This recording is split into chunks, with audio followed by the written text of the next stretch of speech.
Good afternoon, Exeter. For this week's report, Congressman Chris Pappas meets with the town's Housing Advisory Committee.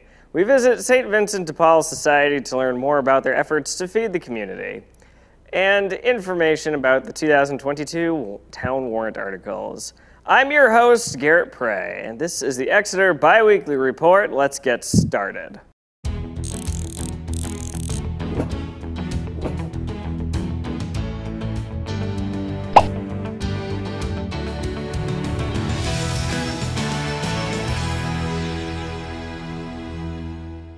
Congressman Chris Pappas met with the Housing Advisory Committee during February 11th's meeting to talk about federal infrastructure and to hear from the committee itself on their housing and infrastructure needs. It has linkages to the economy, to travel and tourism, to workforce certainly, and we know that the housing stock continues to not be where it needs to be in New Hampshire to support our needs for the future.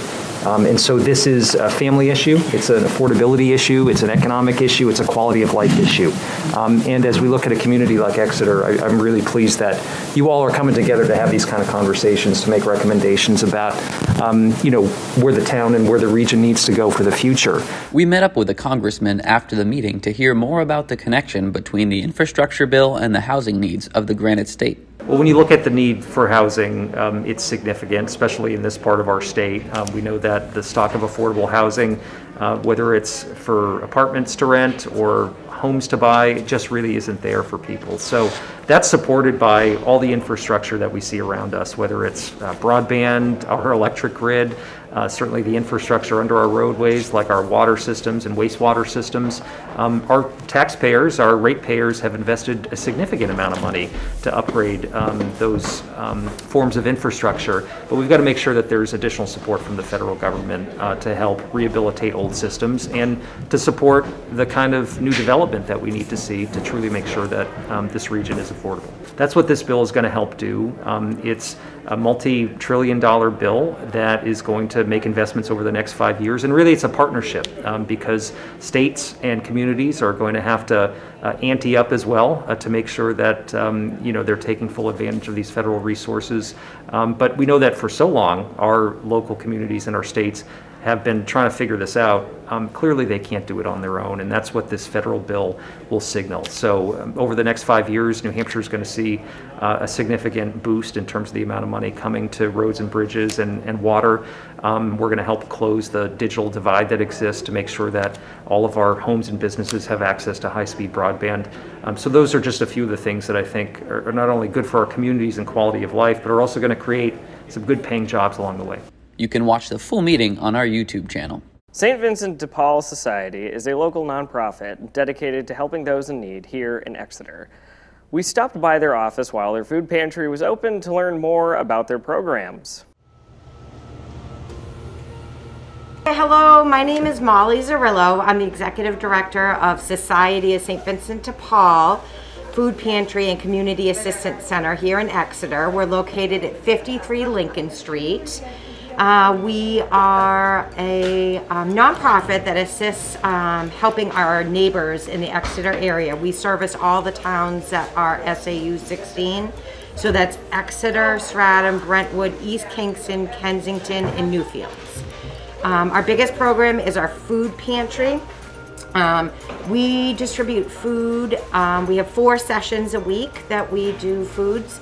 So we're open on Monday, Wednesdays, and Fridays from 10 a.m. to 12 p.m. and on Monday evenings from 7 p.m. to 8 p.m. So anyone that resides within the 6 SAU 16 towns, if they're interested in becoming one of our clients, we just ask that you give us a buzz, and it's a quick over-the-phone intake that we do. We are in a very generous community, so we have lots of food to share, and our food includes things that is fresh produce. We have milk, we have eggs, we have butter, we have frozen meats, so it's just not things in a jar. So we have lots of different varieties, and we encourage anyone that is qualified to come to frequent our pantry. They can come on a weekly basis. We work hard to ensure that our Exeter area neighbors in need do not go hungry. If you are interested in becoming a volunteer, You can go on our website. It's svdpexeter.com. And get in touch with us, and you have to fill out an application or give us a call and we can make arrangements to send an application out to you.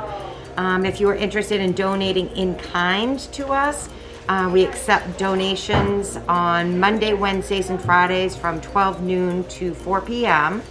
And if financial, we do that on, if you're interested in gifting to us in a financial means, we accept, there's donations on our website all the time, and for every dollar that we receive, we can take that and purchase approximately $50 worth of food from the New Hampshire Food Bank. So $1 parlays into a lot of food that we are using to help keep our Exeter neighbors fed. So thank you. With the town election just about 2 weeks away, we're working on creating videos about the 2022 town warrant articles. The town's new communication coordinator, Bob Glowacki, takes us on a tour of the website and where to find voter information. For this year's town warrant, we've worked with various town departments and committees to organize information in one location. You can find the elections site at exeternh.gov/elections. Here you will find information on absentee voting, find lists of candidates, and more.